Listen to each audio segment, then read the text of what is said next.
Welcome to Small Business, Big Network, the podcast for small business owners who want big results from their networking. I'm Liz Drury, a freelance voiceover artist who knows that if you're not working, then networking could help. Cas Smirthwaite is a business owner and graphic designer who has two brands, Flying Lizard and Charlotte Ann Studio. Cas says that her best client came through networking. Thank you very much for being my podcast guest today, Cas. Hi Liz, lovely to speak to you. Thanks for giving me the opportunity to chat with you today. Now, you're in graphic design. Have you always worked in this field? Yes, yeah, absolutely. I went straight from school to art college, and then from there specialised in graphic design when I did my BA Hons in graphics. And what was it that attracted you to this particular sector? Well, I always knew I wanted to be creative. As I said straight off the bat, I went to art college. I did an A-level in art, and then I went to art college and studied a BTEC. And from there, it was just a case of figuring out what career path I could take in order to stay in the creative industry. So that's how that came about. And what was your first job after you'd finished your studies? Oh, well, I actually started off working for charity as a volunteer designer, which later led to paid work. But from there, I was an in-house designer for the Ministry of Defence. Graphic design with the MOD is actually a deployable post, which means that there's the opportunity to work with the troops actually in theatre around the world. So that was a really exciting career start for me. Yeah. So what made you want to work for the MOD?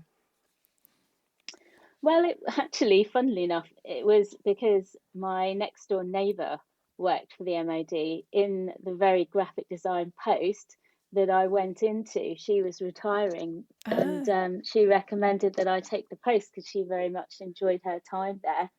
And she kind of talked me into that, really. And so what was your role like? What kinds of things were you designing? Well, graphic design was a really important role during the Hearts and Minds campaign in Afghanistan. For those that don't know, Hearts and Minds launched in an effort to assist in the rebuild and strengthening of government institutions and the security forces in Afghanistan.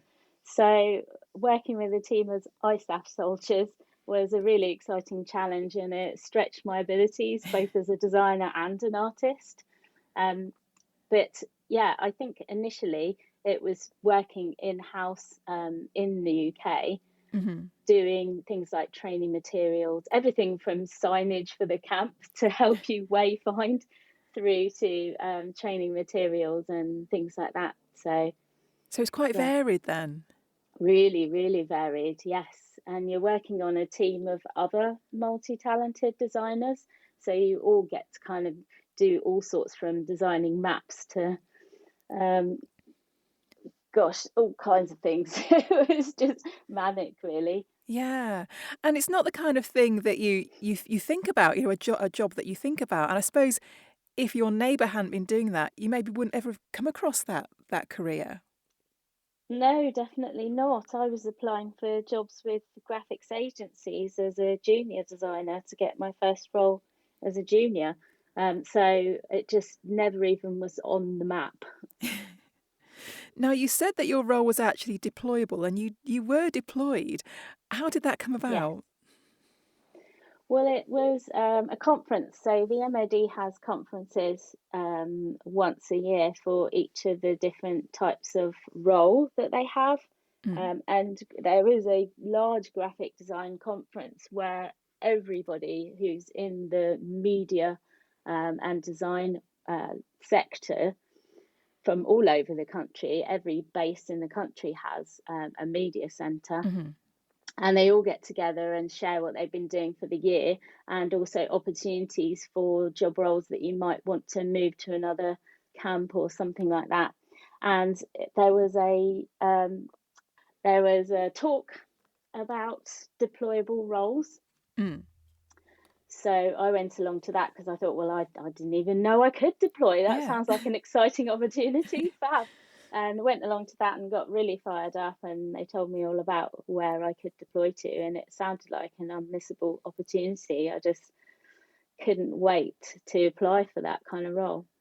And so you deployed to Afghanistan. Now, I guess it's not a place that many people would want to go to, but you actively did want to go. Yes, I did, which funnily enough made it easier for me to get the role, because there were only 16 applicants for the post and only 3 could be chosen for it because of the length of the campaign, obviously. And you're only there for 4 months as a civilian. It's not like a military deployment where they deploy for 6 months. Yeah. A civilian, it deploys 4 months.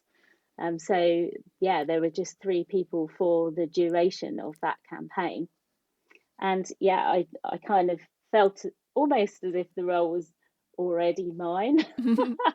So it was very exciting to go. I really enjoyed the interview process because it was so relaxed for me. And so what was it like out there? It was very challenging, definitely. It was an exciting challenge, and it really stretched me. Particularly the fact that I went to several different bases whilst I was out there. So I travelled to Lashkar, where I was training up some other designers and illustrators who were military staff. And because you're civilian and you've done a degree, you're already ahead of anything that the military has produced. And or at least the British military. The Americans have a whole department dedicated to graphic design, and they have Marines who are designers. But for me, I was already the top of the field out there. So I went to Lashkar, and I actually went to Kandahar as well to present, to lecture on the different ways that we could use design in that campaign. And so what kind of materials were you producing? Well, it was basically to support the training of the Afghan security forces and government institutions. There is a lot of corruption out there, and so everyday people don't trust the security forces. They certainly wouldn't ring the police if there was a problem, and they also don't have education, or didn't at the time. They, women weren't educated, schools weren't readily available. So we did a lot of producing teaching materials, and some of it was things like comic books and stuff like that aimed at children and all kinds of things.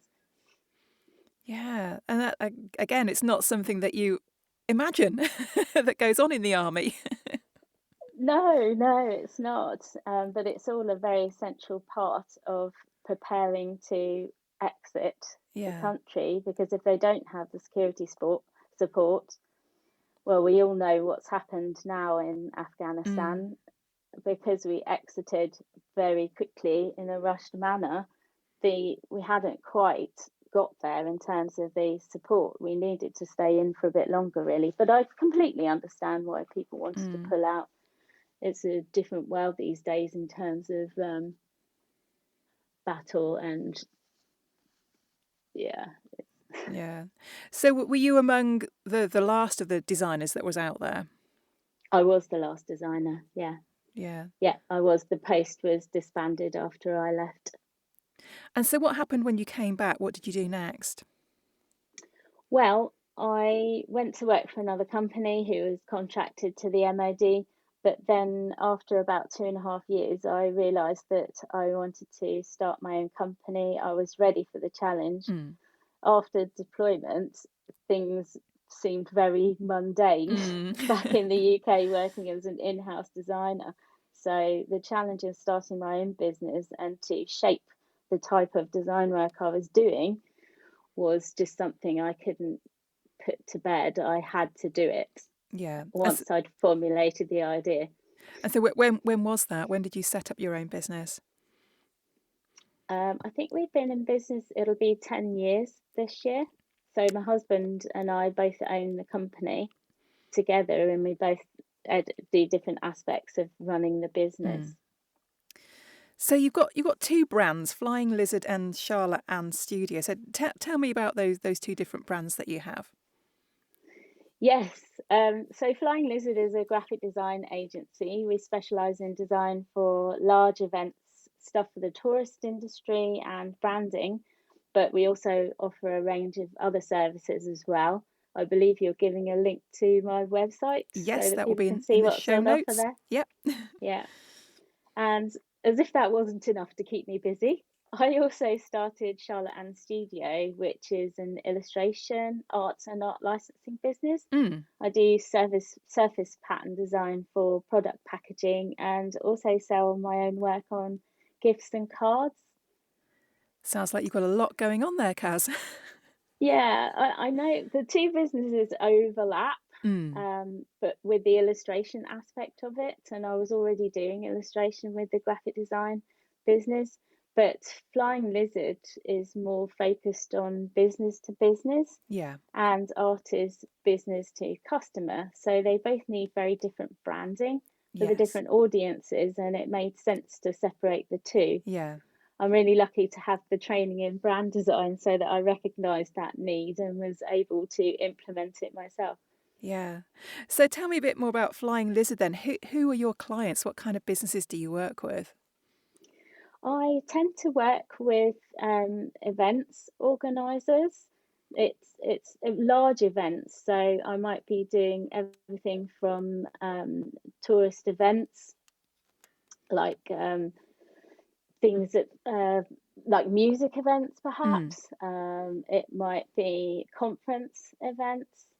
Um, and also, I do tend to work on the branding side of things. I do tend to work with new business startups Mm. or people who are looking to rebrand. So it might be established businesses that need to take their business to the next level Yeah. and change their branding or revamp their branding, something like that.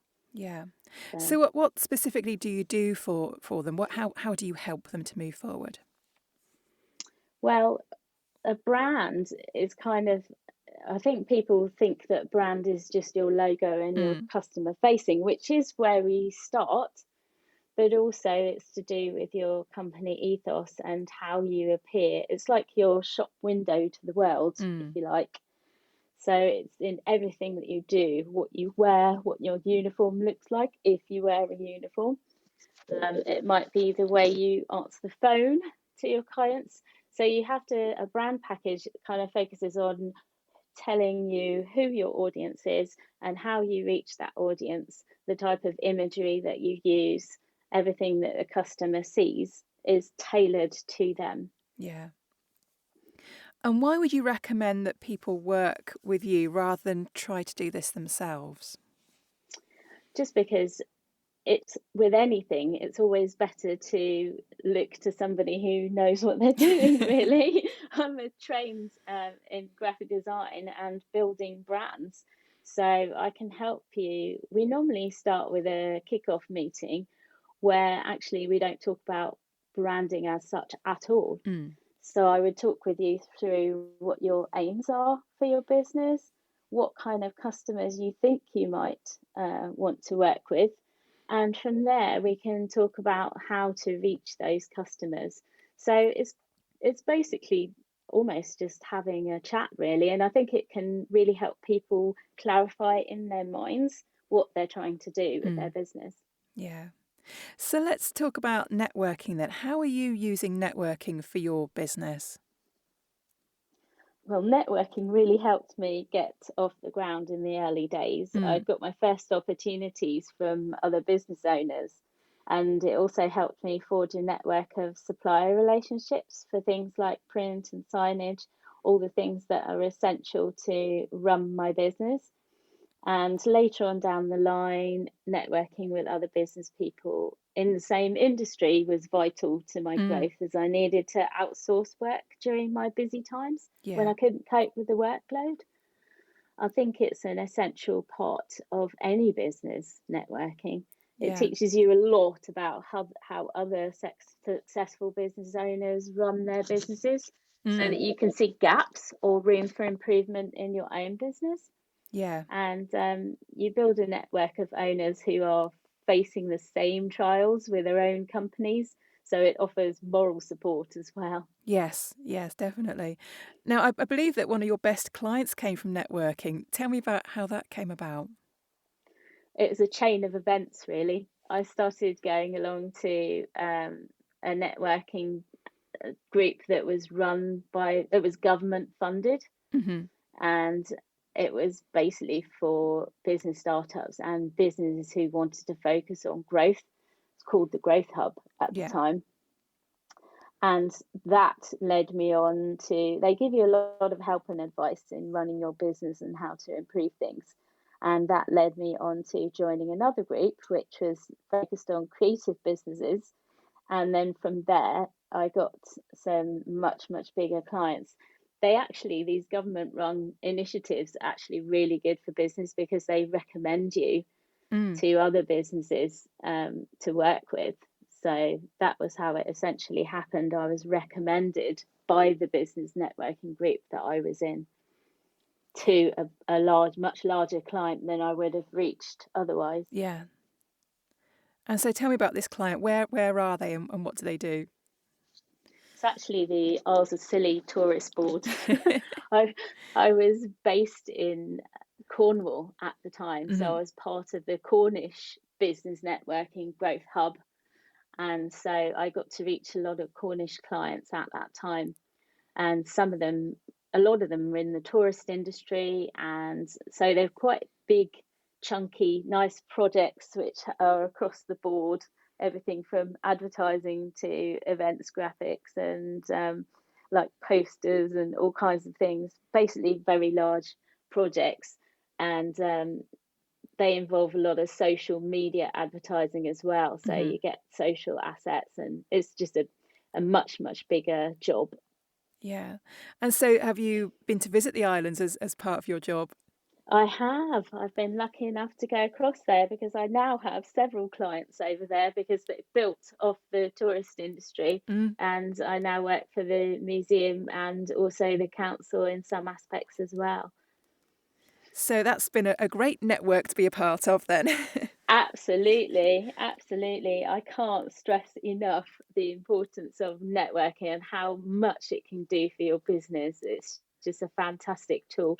And there's a lot of free networking out there as well. So it doesn't cost you anything to just go along to a networking meeting and meet some other business owners. And who knows what opportunities might come from that. Yeah, definitely. So what kind of networking do you do now? You're not in Cornwall anymore, are you? No, so as soon as I moved away from Cornwall, I realised that I needed to build a new network up here in Nottinghamshire.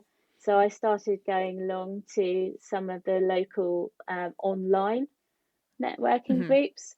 I think online networking is really valuable insofar as you don't actually have to leave your desk to go. Yeah.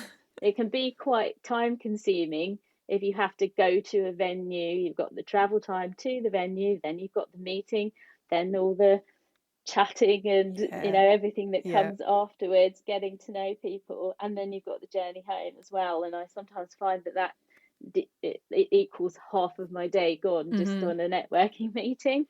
So online networking is such a valuable thing to have.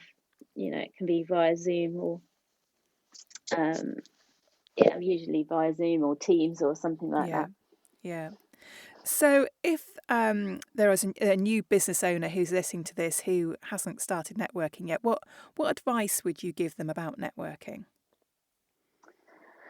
Well, it tends to be you don't have to worry at all about feeling nervous about networking because you're going to be talking to a bunch of like-minded people Hmm. who all want to succeed in business, who all want to help you succeed in business.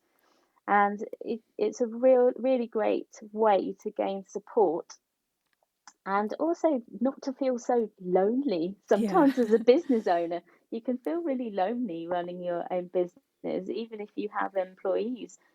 They're not your friends, they're your employees. Hmm. And so at the top, sometimes you need to kind of meet other people who are at the top. Yes. so that you can realise that other people are facing exactly the same problems and exactly the same trials or successes or whatever.